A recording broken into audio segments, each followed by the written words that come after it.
What's up, y'all? It's me. I'm your host today. We are on a filming streak where this is the third episode we have filmed within 3 days. So we hope that you're enjoying this engine machine of content we're putting out for you. We are gearing up for that Swordsmith Village just as much as we hope you are. It's me, Bryan, and since today's episode is super jam-packed with seriousness and no comedy, let's start with a Demon Slayer dad joke, if you will. Why does Canal put fireworks in her milk? She wants her butter to fly. And see, the thing is that they're still laughing, but not because of the joke, because I'm still so confident in delivering it, folks. They've already read this pre the episode here. So with that being said, let's get into it. We open the episode. Tengen's on the ground, missing an arm. Yikes. Inosuke has been stabbed through the heart. Zenitsu is getting caught in the massive attack here, and Tanjiro is falling off the side of a building. Now let's take a comparative stance here and think of another low point in another anime battle, and tell me how this compares to the feelings you have. We didn't introduce ourselves, so I'm just going to say, hi, I'm Hana, and I'm Tanjiro falling off a building. Oop, forgot that part. It's okay. We're moving along. We're on the 3-day, 3 episodes. Anyway. Another low point in another anime battle. I mean, my brain has to go to Attack on Titan. I feel like nearly every battle there is a low point in the show. Like, Pain. All I know is pain.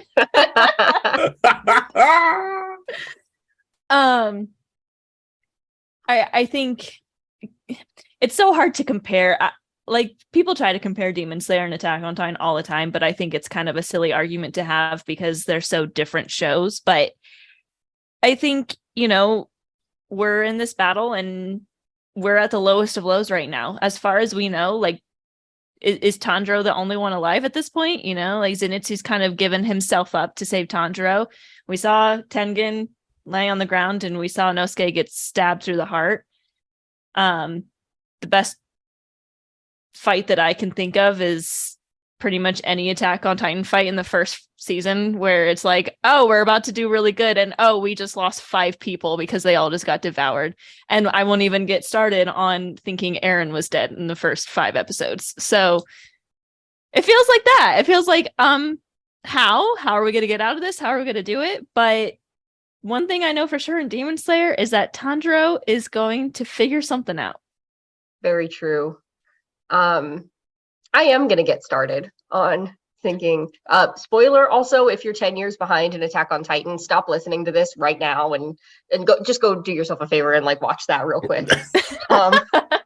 But I am going to get started on us thinking that Eren was dead in the first season, because actually, as I was watching this specific scene, I was immediately reminded, I think, of Attack on Titan, very specifically that exact moment.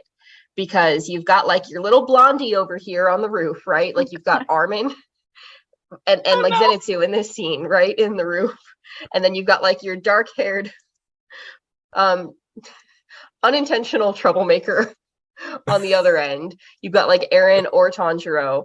And the situation is reversed a little bit, but it ends up with reaching out on the roof. You've got Zenitsu pushing him off, but kind of reaching out, or you've got Armin trying to pull Eren out of the mouth of the Titan, literally, in this exact moment. And we all know, as long as we've seen it, how that ends up going. And to me, I think that felt very intentional. It definitely seemed like a call to that particular design choice, and the illustration itself was definitely very, very reminiscent of that scene in Attack on Titan. So I would definitely say that that's a low point. And if there is any thought behind the similarity, then it could mean that we're not in for anything fun in these next few moments. All I know is pain. Oh, you'll soon know pain for sure as well. Great guy. But I like both those answers. Those are actually both really interesting because, things aren't looking too bright, But hey, let's hop in. Nezuko gets her first full-blown monologue. Oni-chan!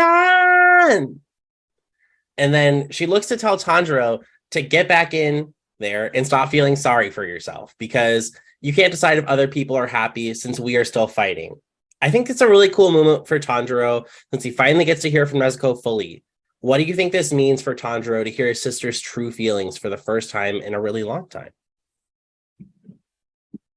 I think that it means he's tapping into, yet again, the part of his subconscious that he needs the most in this moment.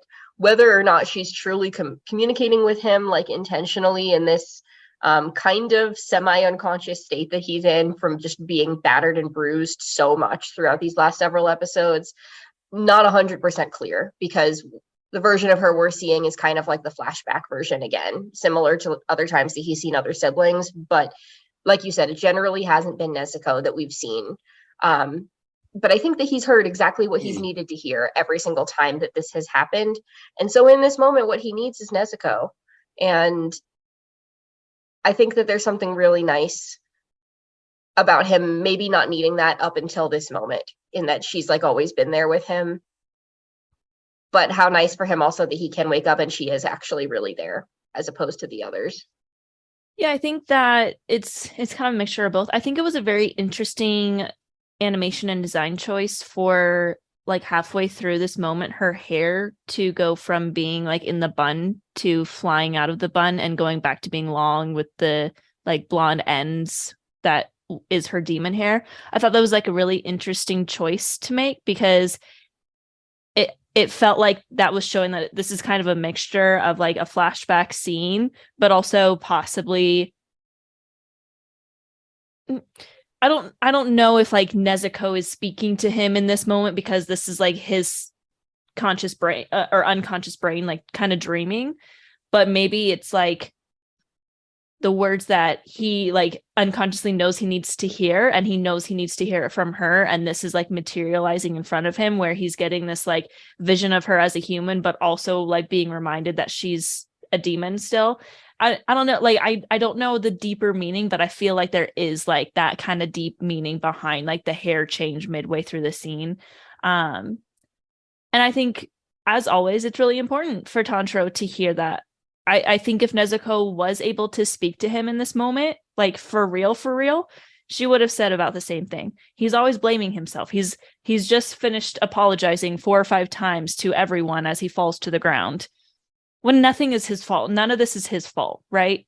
And she's like, you need to stop blaming yourself. You need to stop, like all of this inner dialogue that you have that blames yourself, because it's not that. And we need to just be happy with what we have sometimes. And I think that's really important, and he needs to hear that, and especially in this moment.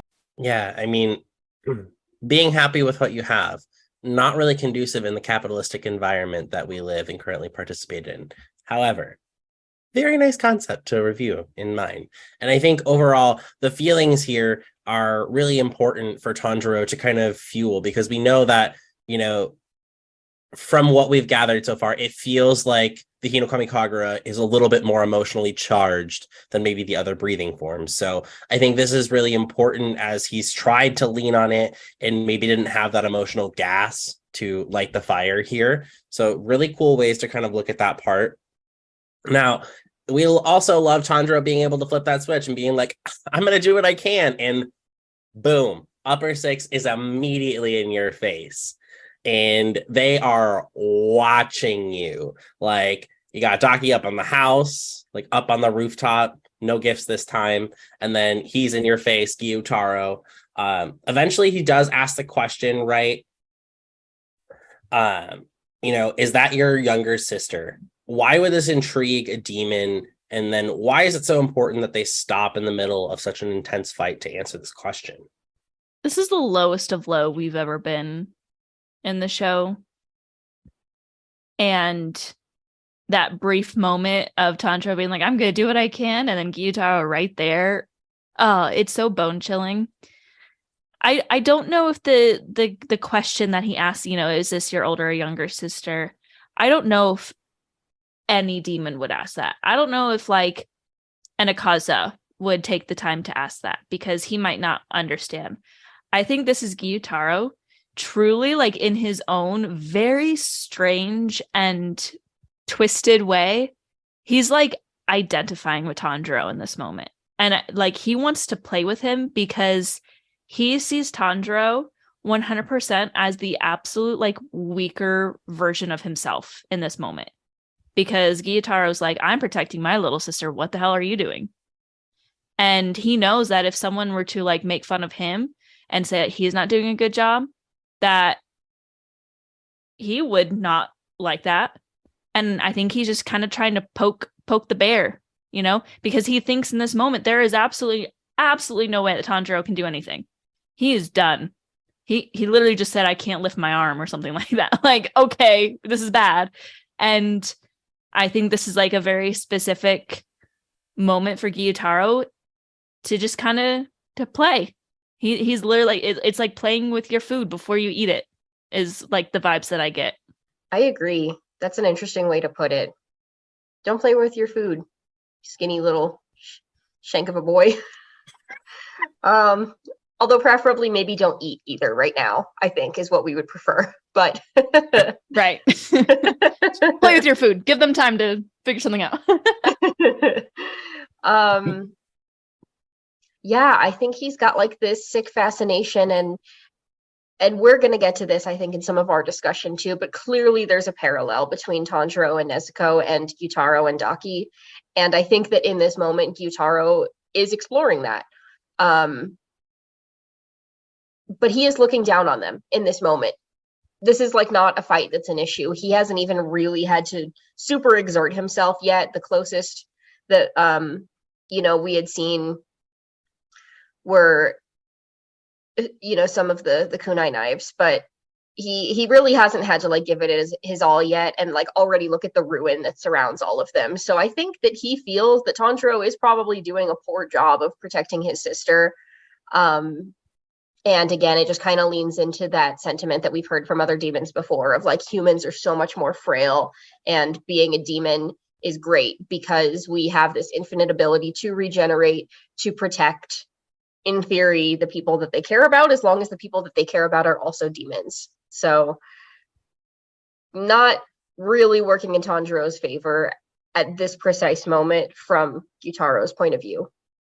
Yeah, and you guys both make really good points there about like playing with your food, but also like, humans don't even get the perspective to, if you will, play with your food, because every moment counts if you're a demon slayer, right? I don't think you really have time to taunt a demon, unless you're Tengen, of course, and then you can, say that you're ready for 10 bowls of udon, and then you can eat buffet, but it's neither here or there.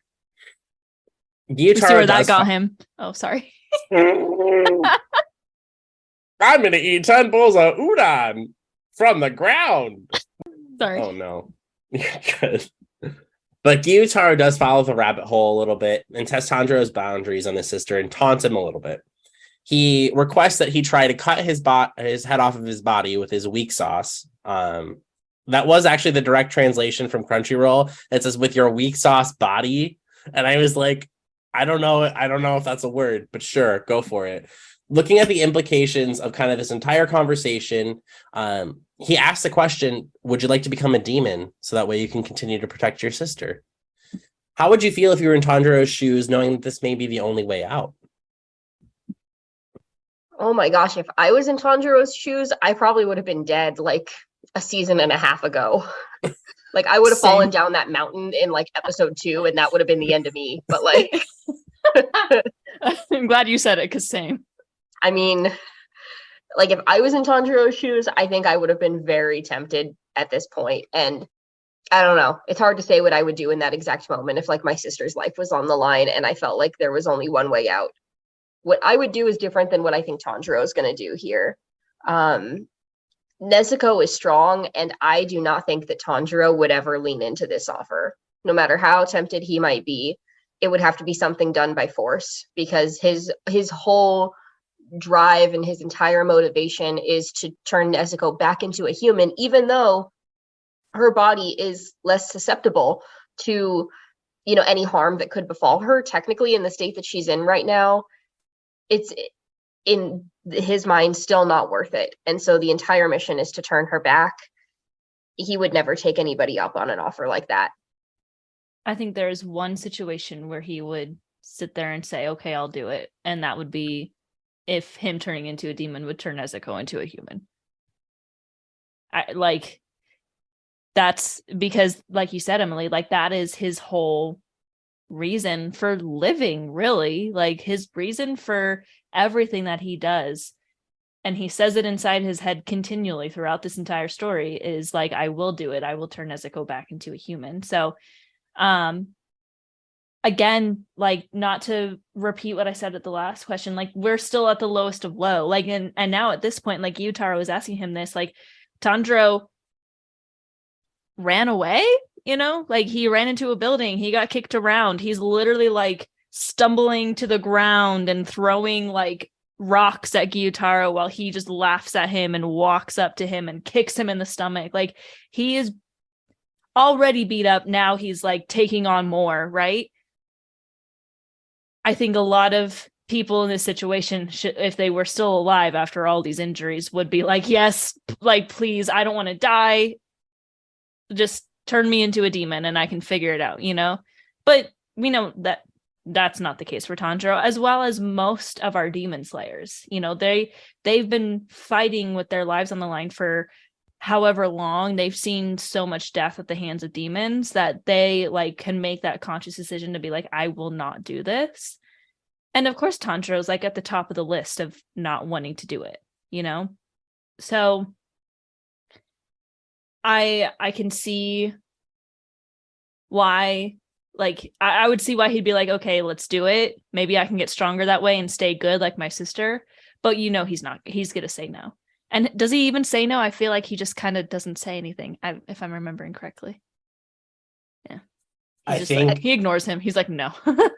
I think he's like gasping for breath still. Yeah, that's true. He's just, no, yeah, it goes to him being like, what do I do? What do I do? Or something. That's my impression. I'm sorry. It was a good impression. Good job. Better than what I could do. And then this is where Emily auditions for season 4 of Demon Slayer. I'm not even going to try to go up against Natsuki. Maybe I can get hired for like the Portuguese dub or something. I don't know. Wait. This would be great. He needs some competition. Come on, let's do some breathing exercises to try and knock him out of it. No, I'm absolutely kidding. I will audition to play the voice of Natsuki in the commentary of the show. How about that? And it was at this moment where I, Natsuki Hana, almost died recording Tanjiro's lines. And then I went to In-N-Out Burger. And that's where he almost died from food poisoning. No, I'm okay.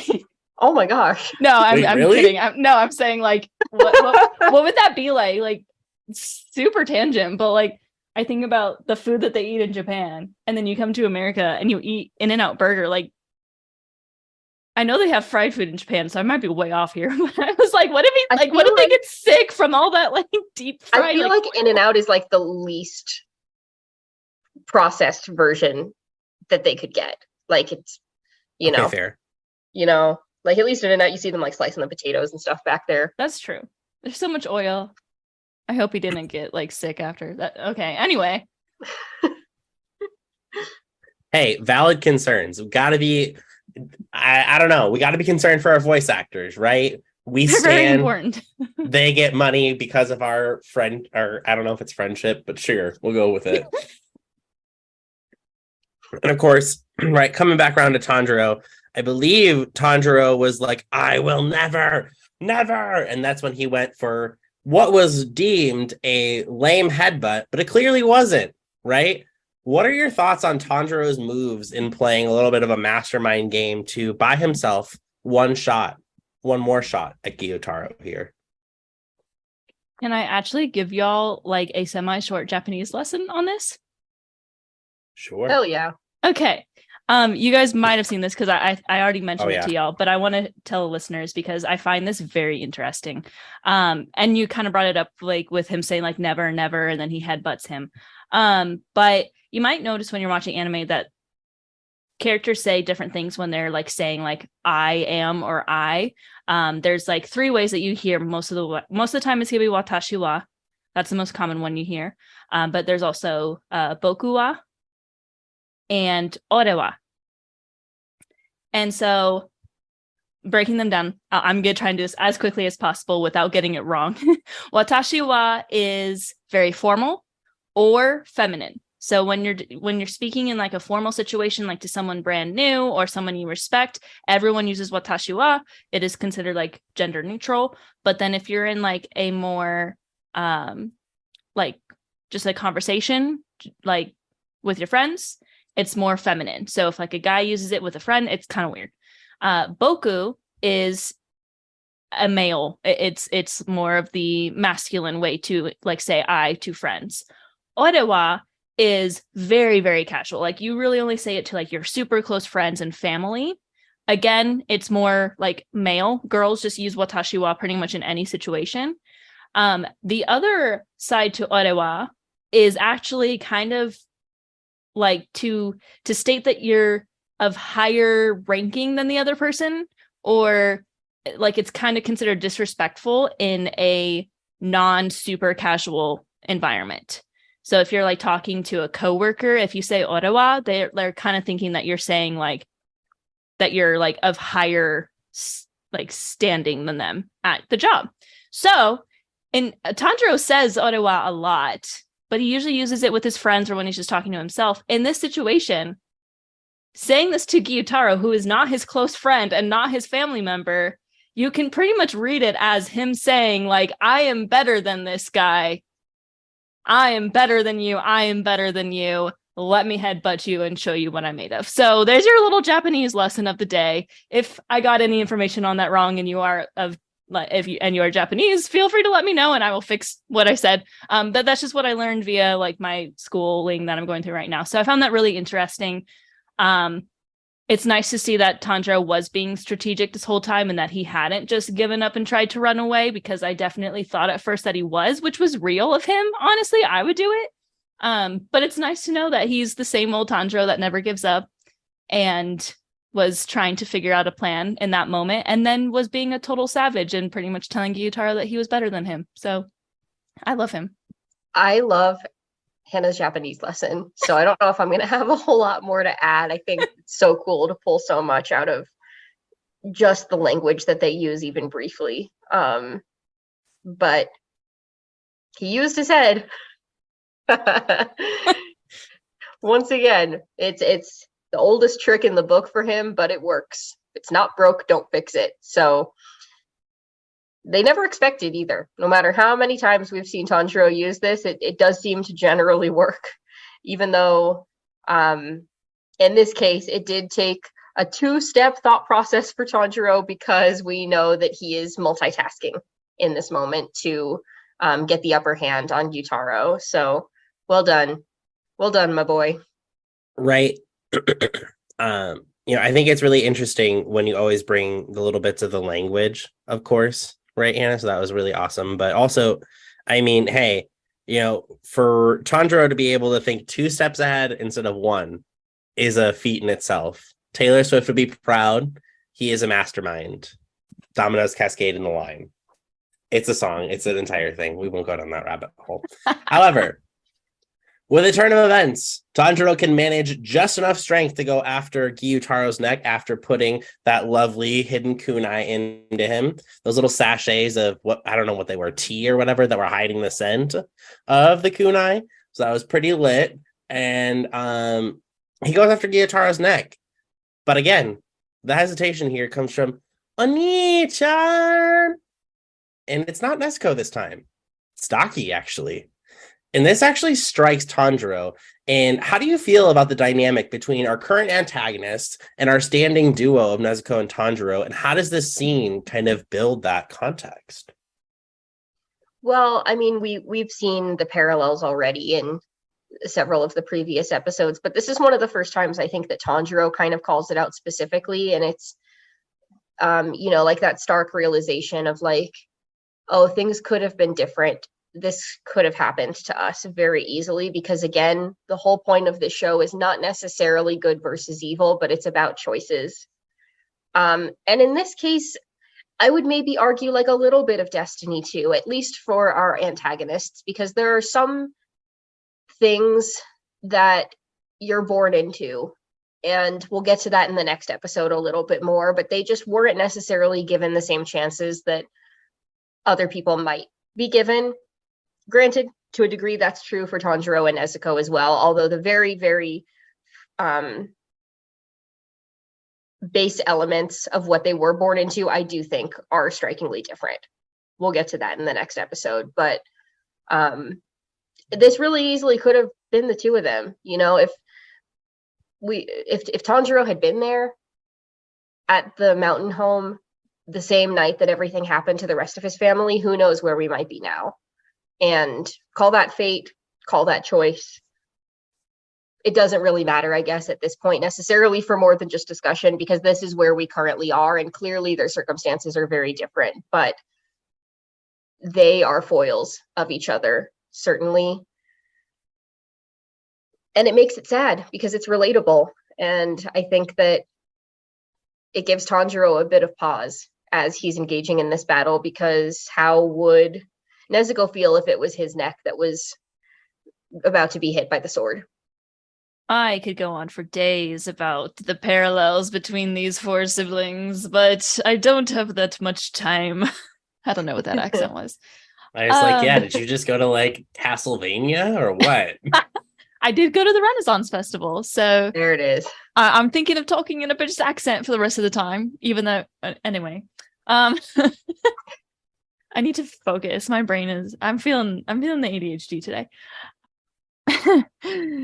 First, the moment where like we hear like Nezuko saying Oni-chan, Oni-chan, and then it switches to Daki, and then Tanjiro like gasps and sees himself in Gyutaro was like really powerful. I think that's one of the first times he really can truly, like before he beheads the demon, can see just like how I'm trying to figure out a way to word it, because like his empathy is playing into this, right? Like he's already been this empathetic person and can kind of sense via his smell or his heart that these demons that he's been killing are kind of just like messed up creatures that found the wrong path.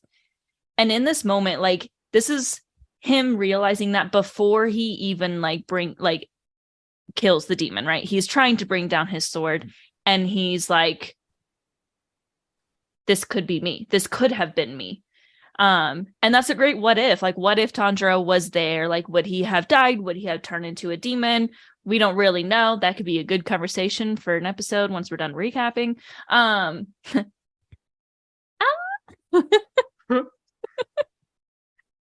And I think we'll probably speak a little more on their parallels in the next episode, but it's just building it up.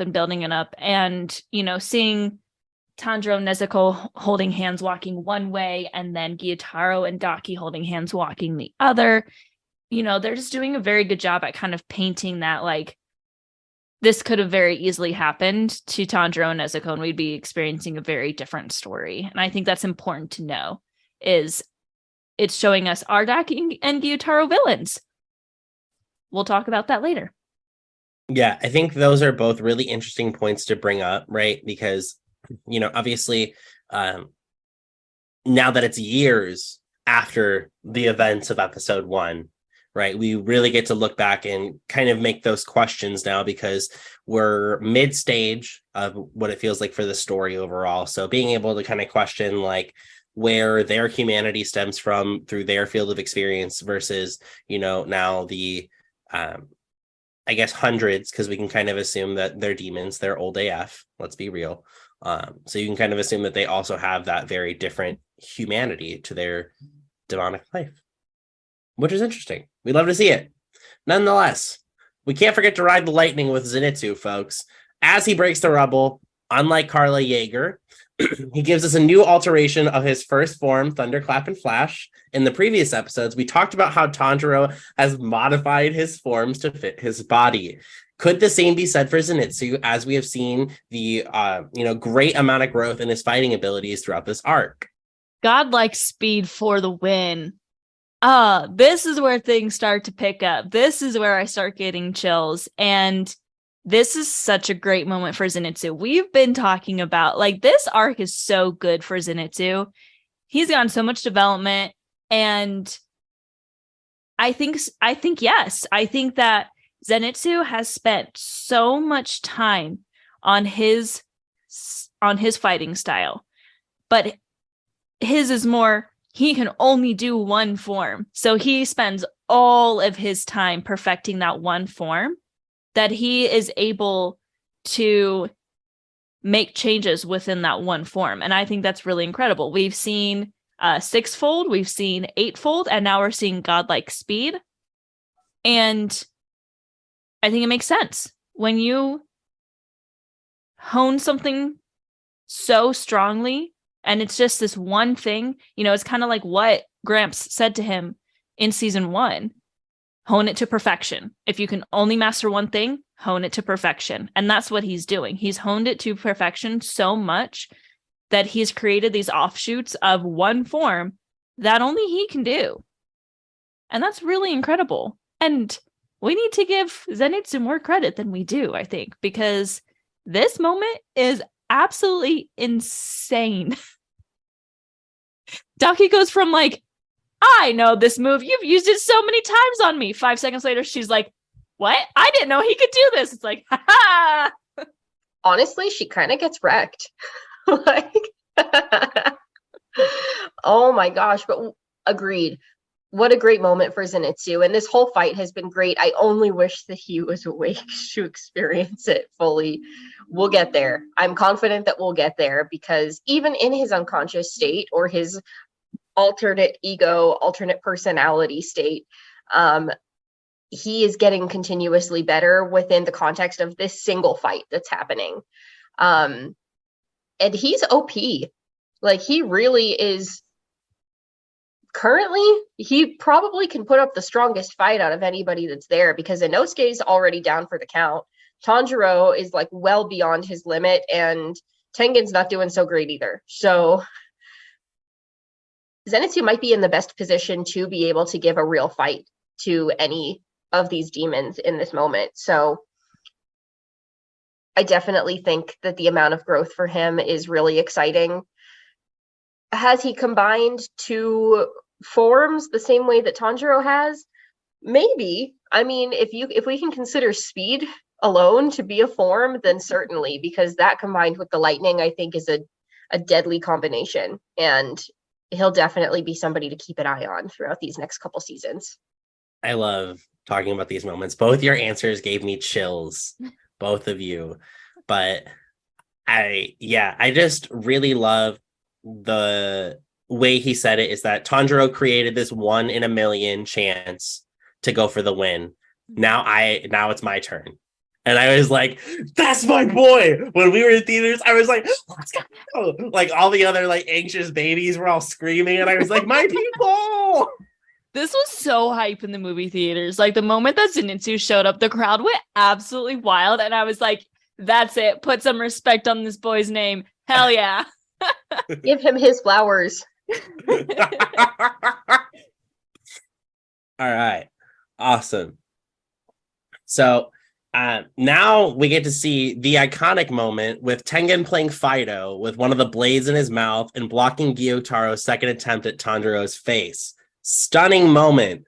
The look in his eyes is amazing, and he stands full of vigor, far overdue for that udon, and claims they are going for the win. Looking for more comparisons, how does this compare to a turning point in other animes you may have watched? Oh my gosh. There are so many other animes that do a moment like this really, really well, because it's like giving us the unexpected in the fight. It's like this second wind of this character. And I think it's really special when it is like the mentor character that steps up to the plate, because our protagonists are feeling very defeated, I think, by this point. Like, they gave it a good run, but everybody's getting tired. Everybody's getting beat up. And Hope is dimming a little bit, and then here they come. Here comes the mentor that's like, I've got to look cool in front of my mentees. Like, I've got to come in and save the day. And in some ways, we can even, I think, compare it a little bit to Demon Slayer itself, right? Like, we can compare this to Mugen Train and to the fight that we saw, because Rengoku had a second wind as well that happened. Obviously, we know how that turned out. So I think that that makes us feel a little nervous going into this. And yet, the attitude is different. It's like much more casual and lighthearted, and he's still approaching it as something that's like very entertaining for him. So I think in that regard, we could tell that maybe the outcome will hopefully be a little bit different. Other animes that come to mind that are like kind of have a similar like lighthearted mentor, I think. I'm going to compare it to Black Clover. I just finished watching everything that's out of Black Clover so far, and I'm not going to give any spoilers because it's still kind of a slightly newer anime, but the last big fight that is animated as of April 2023, Yami needing to show off in front of Asta is very similar, I think, to this scene with Tengen and Tanjiro, and their personalities are similar in a lot of ways too. So if you haven't watched Black Clover and you like Demon Slayer, you're probably going to like it a lot. And there's a lot of good similarities in the fights, for sure. Adding Black Clover to the list. Got it. This is such a good moment. Oh my gosh. Right before he does this, like, Gyutaro's blood sickle is literally like this close to Tanjiro's eye, about to like go in his face, and like, and he's like, don't give up, Akiya Midnight. Like, okay, all right, like, Gyutaro's like way stronger now. He tried to get him, it didn't work, and now it like things are bad. And then the music changes, and Tengen is there with the sword in his mouth. There's a big explosion, and I like what Emily said, because this is Tengen we're talking about. Like, he partially is showing off, right? Like, he knows that Tanjiro is right there. He's like, I'm gonna save him. Like, I just like picture him like running to the fight and seeing Tanjiro do that, and him just being like, how can I do this in the flashiest way possible? And it caused him to wait like a few extra seconds, and it's like, dude, like, wait. Like, I'm gonna wait until Tanjiro thinks he's dead. So I can be flashy about it. Oh my gosh. He just has this absolutely amazing comeback moment. And to compare it, the show that keeps coming to my mind, where there's this like turning point in the fight where you think, there's just nothing else we can do. It's not technically an anime, but it is Avatar: The Last Airbender. And it's when, in the final battle, Aang is in this ball, and Ozai is just like going at it with the fire, and it's like Aang cannot hold up to him. And then Aang gets the pointy rock. We get our Avatar state back, and then this boy comes out of the rock, grabbing the man's goatee, and just like flicks his fire hand out of the way and says, "Not today." And he was showing off in that moment too. Like, he literally, like, Aang is literally in control of the Avatar state, right? And he's grabbing his goatee. Come on, dude. Like, you don't have to be that savage, right? And that's like the biggest turning point that I can think of, where like they're showing off, they're being flashy about it. We're in this moment where like we thought things were going well, then they were not, and then they got really bad, and then maybe we have that hope, and then things are going bad again, and we're getting that like final stretch, and it's done so well with the music and the explosions and the animation and the hype. This was another big moment for the audience to go wild when we saw this in theaters, and it absolutely deserves this because it is so flashy and so good. I like both of your answers there. I have heard nothing but good things about Black Clover. So I definitely see how that fight scene could be good, because I've heard even just season 1, first few episodes slap. So Black Clover, I'm gonna do my soapbox really quick, and then I'm gonna be done. Go for it. I I have watched a lot of animes at this point. I still have plenty more I need to watch, don't get me wrong, but I think that something that's really special about Black Clover is that you can tell that it was written by somebody who also loves anime, and it borrows from a lot of them. It borrows very directly from a lot of them, but it takes all of the best parts of all of the best ones, and it gets rid of all of the bad parts of the best ones. So it's pretty much just like solidly good the whole way through. But right. you know, if you've watched any others, you're going to see a little bit of it in that show. So Nice. enjoy. When I was writing that question, I'm not really sure what my answer would have been, and it didn't come to me until right now. I'm going to say this without spoiling Hannah, but Emily, you know what I'm talking about in Naruto when someone decides to stop in the middle of a fight and write a rap song. What? Oh I'm sorry. Oh, it happens. God, I forgot about it that. happens. Emily, that was locked in your memory. Yeah, Hannah's face right now. Wait, hold on. You need to stay still. I need that for a snip. Oh no. And also, Perfect. so I have never watched all of the dub of Naruto. I know that's how a lot of people did because you just like grew up with it, but like I was an adult the first time I watched it. We watched it subtitled, and like none of the rap rhymed at all. Like we love him. We love him, but it did not rhyme. I can't believe we're talking about a fight scene with a rap in the middle. Like, what am I getting myself into when I start? Actual rap battle, Naruto style. Oh my god. I forgot about that. Oh my god. Bro, see, that's the thing is that, oh man, we're going too far. Last thing I'm going to say about this is that I'm very upset that Naruto, after episode 398, is not dubbed on Hulu. I watched all, 600 episodes dubbed, and now I had to switch to sub in the last 100 episodes. Do you understand? It's a different show now. All right. Coming back to what we're actually talking about. I think kind of one of the coolest things that was done in the season is in the following moments. Tengen says the score of his blood sickles is readable, and the way that this scene and the following fight scenes were just so well done. Let's just open a space to talk about the next few minutes here, because I really enjoyed just everything that came after this point.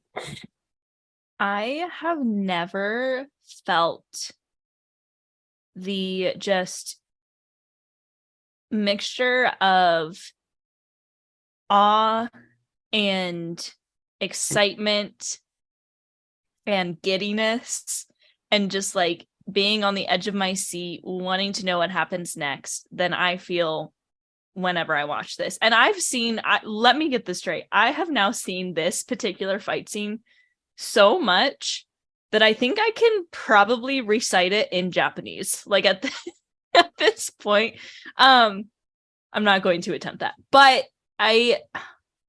from the moment Tengen shows up until, like pretty much until like Tanjiro starts to jump in and it kind of shifts. Like, I don't know what they're feeding their animators, but whatever they're feeding them, I hope that it is legal. Oh no! Don't do anything illegal. Because they need to keep feeding them that. For legal purposes, please do not do anything that is against any of your local implications and or laws pertaining to your country. The Hashira Half Hour does not endorse any illegal activities. Please consult your local law advisor for further information. How's that for PR? That was pretty really good, Bryan. It's pretty good, Bryan. I'm so sorry. Anyway, whatever these animators are doing, they have proven time and time again that they're putting their heart and their soul into the show for our viewing pleasure from the start. And obviously, they probably have a bigger budget now because the anime has reached such huge popularity. So like the animation is going to get better when the budget gets better, right? But something about like this particular scene, and this is like saying like all the fight scenes in the entertainment district leading up to this have been absolutely spectacular, to the point of me, I think I mentioned it, I've had to like pause and rewind to read the subtitles because I realized I forgot to read the subtitles while I was watching the fight scene. I was so entranced in it. But this moment kind of blows any fight scene that I think I have ever witnessed in my life out of the water. And what's crazy is that it's kind of like, it's super chaotic. It is a bunch of explosions. It is a bunch of sparks going boom, boom, boom, boom, boom. We're seeing Tengen and Gyutaro just like scream bloody murder at each other, kind of be like jabbing at each other the whole time as well. Tengen's eyes are like popping, and it's chaos. It is flashy chaos, but it is my kind of chaos. And I don't know how else to explain it other than this is an absolute masterpiece of a fight scene, because it's hyped, it's exciting.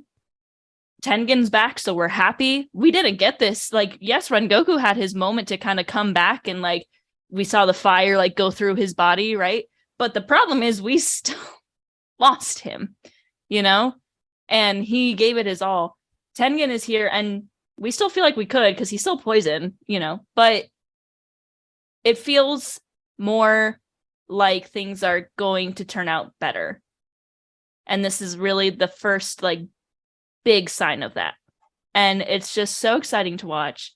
And I'm going on a tangent, but what a wild, wild time. Absolutely agreed. And just again, getting a chance to mention that I think it's really fitting and really fascinating that Tengen's ability here is sound breathing, and that he's like reading the slashing of the sickle and the blood demon art that's kind of being propelled from that. It's, it's obviously like a canon, like very similar to Tanjiro's version of finding the opening thread and moving forward through the pattern in whatever their own way is that's tied directly to their breathing style.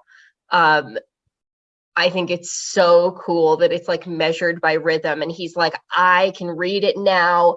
You're like, I forget exactly what he calls it, like your vulgar or your like ghastly melody or something like that.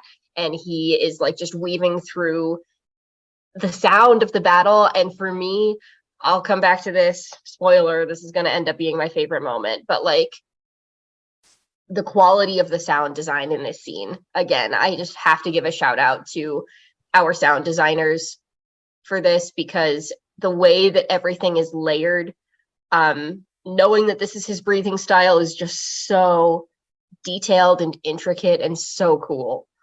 And beautifully animated too, like the flashes of the color that are like Tengen's breathing style versus the sickles and the blood demon art that's being thrown back at him is really terrifying, but kind of invigorating to watch too, because it does seem to be hopefully going better for Tengen than it went for Rengoku in the last fight.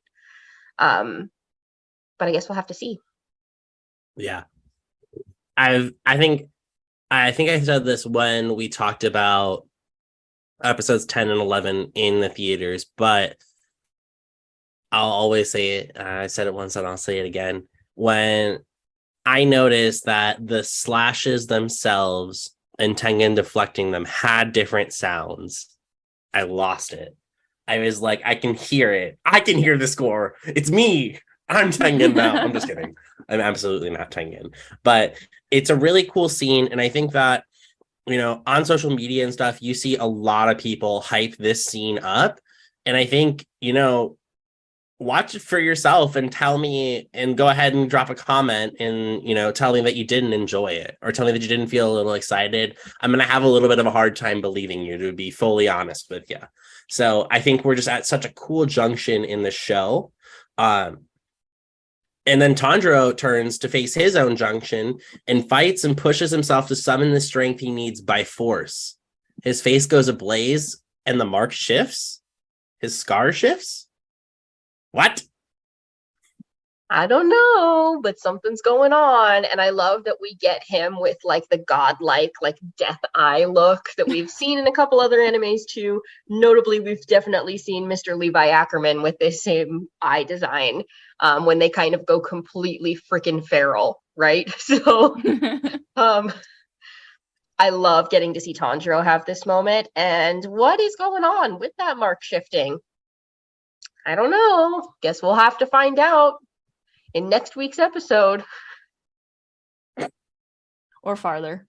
Or farther. Or much, much farther. Next 5 years episode. But we will find out. Oh. I'm looking like directly into the eyes of the producers of the show. He looks like a prosecution lawyer. Like you're like, I'm coming to get you.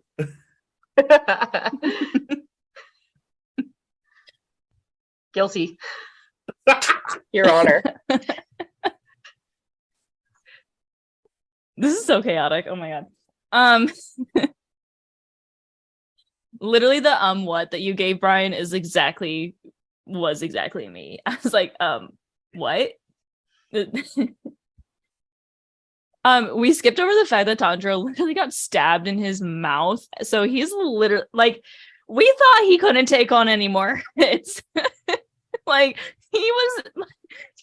my kid's done, bro. Like he was done 5 episodes ago, and yet he's still here. And now he's finally been hit with a sickle. And there's poison. So how are we gonna get out of this one? That's to come as well. But I love in this moment, and I think that the original subtitles I got didn't say this, but like I know the manga says like, you know, this moment Tengen is at his limit. The person that has to behead him is Tanjiro.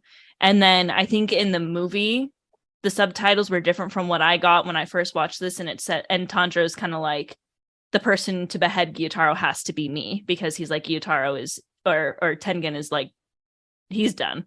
He's been stabbed in the side now. He's been stabbed through an eye. Like Tengen took more injuries as well. And I'm like, Tanjiro, come on, you're like the worst off of them all.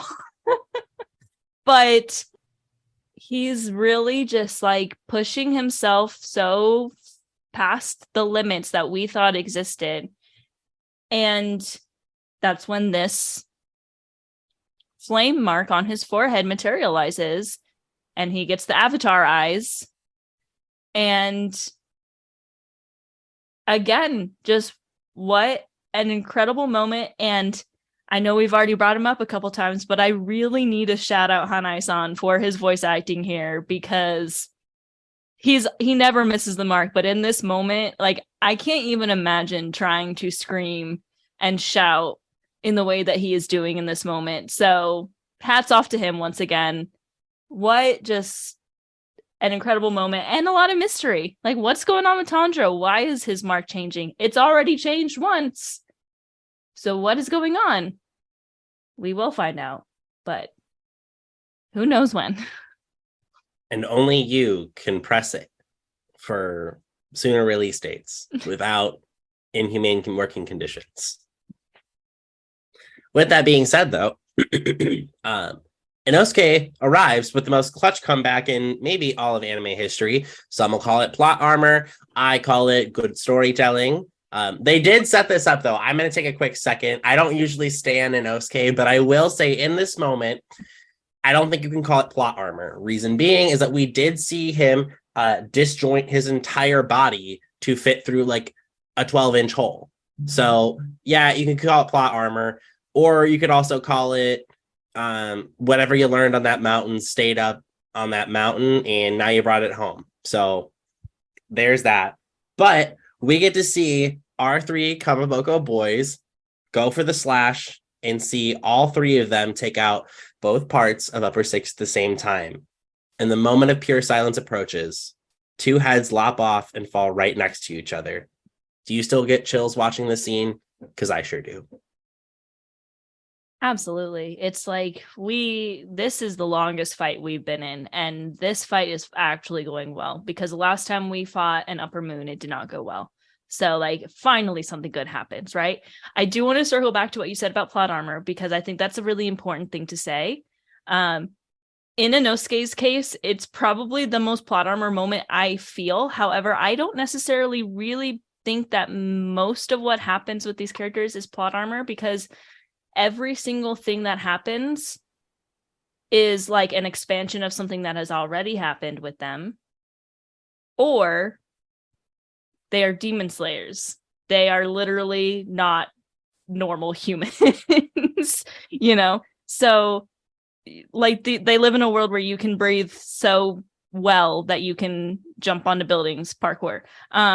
That's just not like real life. So we really can't take these situations that they're in and say that's not real. That's plot armor because this isn't the real world, right? And I think that's such an important thing though because people complain all the time. Like I see Tanjiro plot armor jokes left and right. And it's like, well, first of all, he's the main character. Every single main character in any show has plot armor unless they die at some point in the show. Like, let's be real, right? We don't want him to just not fight. He's the main character. So it's important to have. Tangent.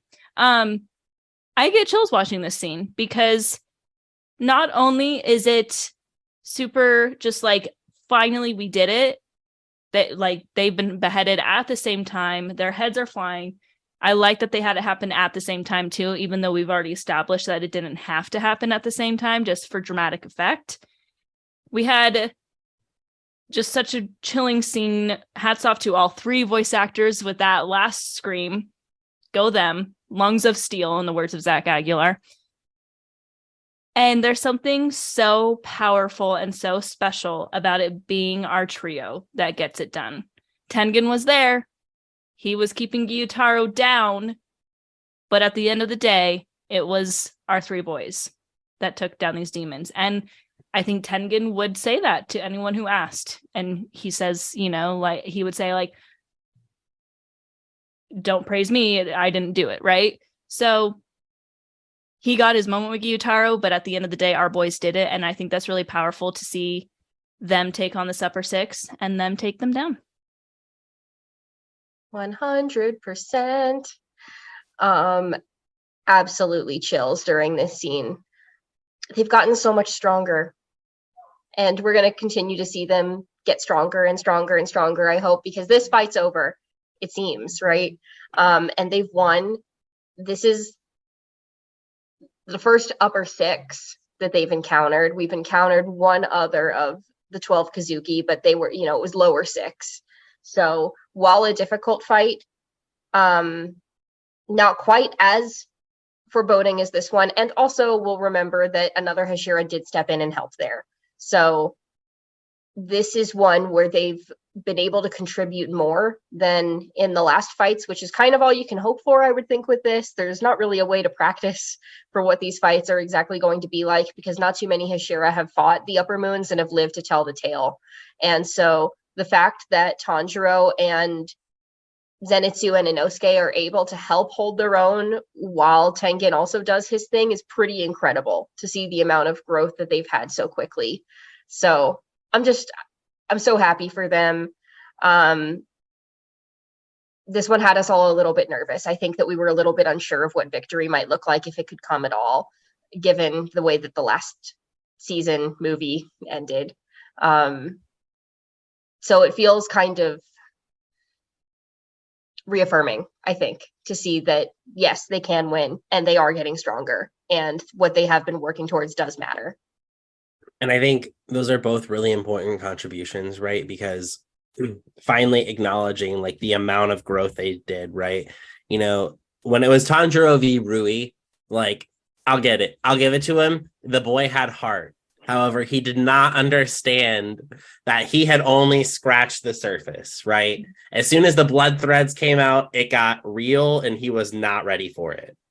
Now they're at this point where they're like, oh, you know, I actually did some damage. Okay, I see my points up on the board, right? So it's finally kind of a nice moment to be able to see like how far they've grown, which is really awesome. With the last moments of the episode approaching, Uzui screaming, "It's not over, Kamado," and to run. As one final attack is unleashed that looks like it destroys what's left of the entertainment district. We cut to the outro. What did you think of the way that this episode ended? Because I remember when I first watched it with my husband, he was very certain that this was the end of the season, and I argued there was no way that this was the last episode. They can't leave us on such a huge cliffhanger, right? Like we have to have some sort of sense of finality. And I remember thinking at the time, I was like, I don't think that this was in the manga. Like what are they doing here with this explosion? And it was in the manga, but they took it a step further with the anime to make it, I think, a lot more chilling and a lot more foreboding than what was in the manga initially. And obviously, you know, they have a little bit more wiggle room here with like the colors and the sound quality and just the eeriness of the scene overall. So while I didn't necessarily think that this was the end of the season, it made me nervous again right after we just had a little tiny bit of what felt like relief. And like we felt like the fight was over. It's like, what's going to happen? Like, what else could possibly happen now? They're already decapitated. They should be disintegrating, right? Don't know. It's funny you mentioned that, Emily, because I actually remember, didn't we talk about this literally the day after the episode aired at work? Because I remember, like, we mentioned, like, I don't, like, at this point, I read some of the manga because I think after, like, episode 8 or 9, I just couldn't handle the weight anymore. So I started reading the manga, and I was like, I don't remember this happening. And you're like, I don't remember it happening either. Because it took up, like, one tiny page. Mm-hmm. So, like, I think it was just I didn't understand what was happening type thing, to the point of I didn't remember it happening. And I originally thought that this was like something specific to the anime. And we kind of agreed on that. We're like, oh, this must not have happened. And they're just making things dramatic. What a time. I can't believe that was over a year ago, man. I still remember, though, just the collective gasp that the entire fandom had that was how we ended the episode. After everything we went through in this episode, after all the ups and downs, we think we're ending on a up, and then we see Tanjiro struggling to breathe once again, but this time because of poison, so this actually feels bad. And Uzui Tengen is like, run, get out of here. It's not over, with such desperation in his voice, too. And thankfully, that wasn't the end of the season, because let me tell you, a network television show might end on that. But you know how long their hiatuses are? Like 4 months. Not 14 months. So thank you for not leaving it on that big of a cliffhanger, Ufotable and Aniplex. Yeah, that's what we were both concerned about, is like, because at this point in our anime career, or at least in my anime career, I'll say, I won't speak for my husband here, but you know, I had only experienced like a lot of network television shows, and now that I'm trying to reference one, I can't even think of one off the top of my head that I fully watched. But I always understood that cliffhangers were supposed to be this like, oh boy, here we go. And I was like, this is it. There's no way we're getting anything further than this. And so that's why I really enjoy that moment, because it does give you that like real suspense. And, you know, not that the season has lacked it by any means, but it just added another layer, which I thought was just amazing. It's a method that a lot of network TV shows do to keep people watching. The show that like comes to mind when I think of cliffhangers, I was a devout fan of Castle when I was in high school, which was a show on ABC. It was a crime show. And each episode in the season, unless it was like a special 2-parter, did not end on a cliffhanger. It was like an episodic, like we're taking on a crime in New York City, we're solving the murder, and then we move on to the next one.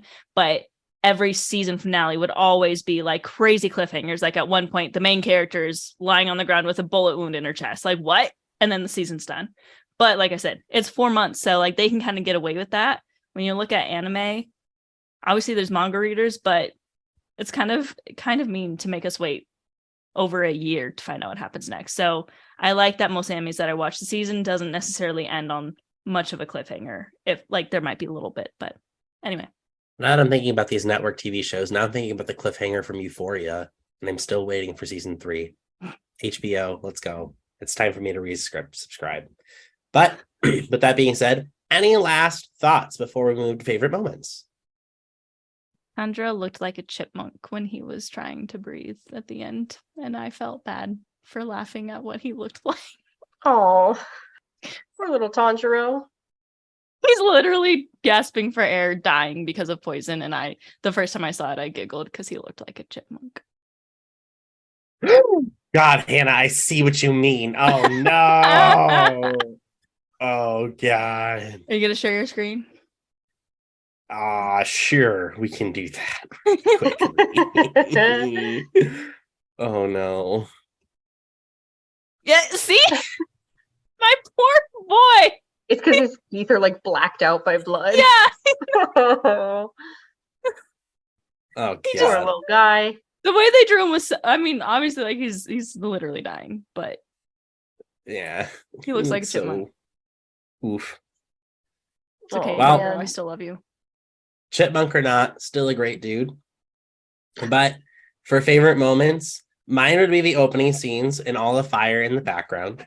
It was while we were actually in LA, and Emily's partner Tom gave me this perspective. I have truly seen it in this light ever since then, but he pointed out that the mix of practical and animated elements, I believe that was the way he put it, and by that meaning like the actual realistic looking fire with the animated characters and the other pieces, the balance of those things created just such a beautiful scene. And ever since I've looked at it from that perspective, I have seen this show in a different light because I've started to pick out other elements. Looking at another moment, this is demonstrated back in season 1 where Tanjiro is fighting Kyogai. That water, I believe, would be considered a realistic and practical element because it actually looks like water, but Tanjiro is using it in that animated form. So I think that is just a very interesting way that the entire show has been designed. Thanks, Tom. We stand Tom. And we stand how Ufotable perfectly mixes like the real elements that looks like straight up real, like not even like animated, and then the 2D characters. It's like a really cool contrast. My favorite moment has to be, and it's really hard to pick in this episode, like it always is, but especially in this one. It has to be when Tanjiro starts the beginning of the end of the episode with headbutting Gyutaro. First of all, because then I can kind of say that the rest of the episode is my favorite moment because it's just like, it just goes. But also just, it reminds me of, again, being at the Los Angeles premiere. And, you know, we had just spent like an hour of having Hanai-san and Zach and Yuma-san on the stage, getting the performance from MA. Like the energy was already high, but throughout this first part of the episode, everyone's just quiet because it's like, this is bad. And then when Tanjiro headbutts Gyutaro was really when the audience just started to kind of pick up, and like that was the first like everyone just started getting excited. So it just like reminds me of also just how exciting that experience was. Like when I rewatched this episode yesterday for the first time since seeing it in theaters, I was just like, man, like I'll never forget that moment.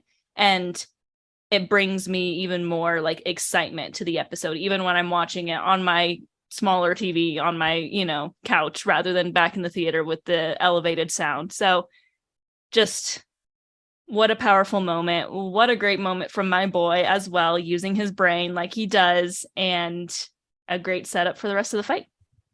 Both are such good moments.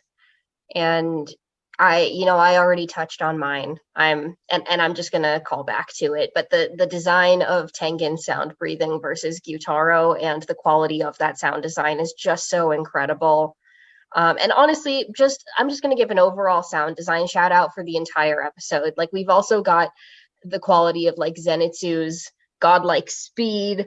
I mean, there's so much going on here, and I think that it is really complemented by the sound choices, which again, I think that I came to really appreciate getting to see it on the big screen. and getting to hear it with that surround sound system that they had. If you get a chance, if there ever are any more Demon Slayer movies and you can go see it in a movie theater, please, by all means, take the chance to go.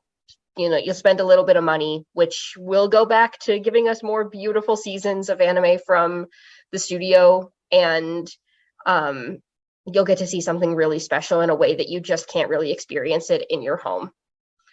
Movie theaters are still very much alive, and they should be, for a good reason. Go see the movies. Don't listen to the haters. Well, folks, with our small movie, if you will, coming to the end, let's all get to the lobby. And of course, don't forget to follow us on Instagram and TikTok, and as well as Twitter at Hashira Half. You can also hit us on the YouTube. We sometimes do some videos. But if you leave a comment or DM us any questions, you could definitely see us answer it on a future episode.